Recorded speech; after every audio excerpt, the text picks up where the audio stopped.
When I was a kid in elementary school, after school, I would get on my bike and I'd ride around and look for wheel weights that had been thrown off tires. Those were made out of lead. I'd come home and melt them down and I'd cast bullets. We didn't have any money to waste on buying ammunition.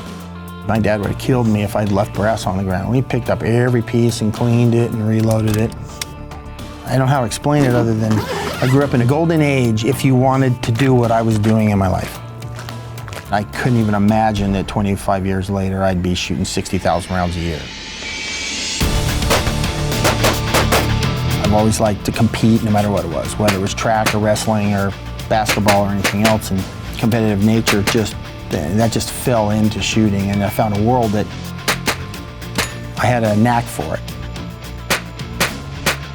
You know, when I started shooting, you know, there weren't that many people that were really good. There were a lot of people shooting, and there were a lot of what you called hobbyists. I mean, I remember winning nationals by huge percentages, and the top 3 or 4 people were massively ahead of everybody else. Now, this is a neck and neck thing.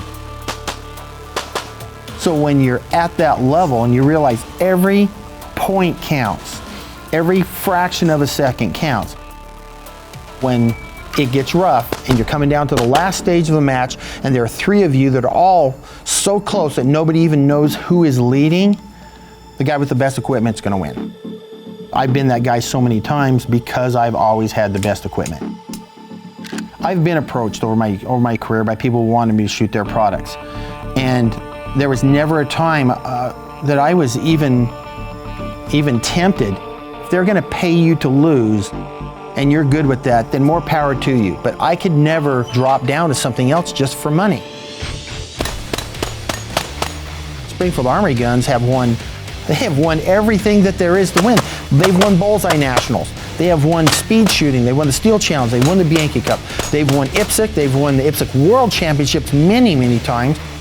Anything that they've gotten into, they've created the best for that next group, that next generation. If you're wanting to get to a place similar to where I'm at or what I've done, you've got to want it more than anything else.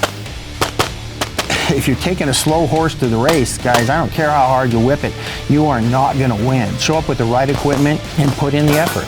I mean, and then just maybe anything's possible.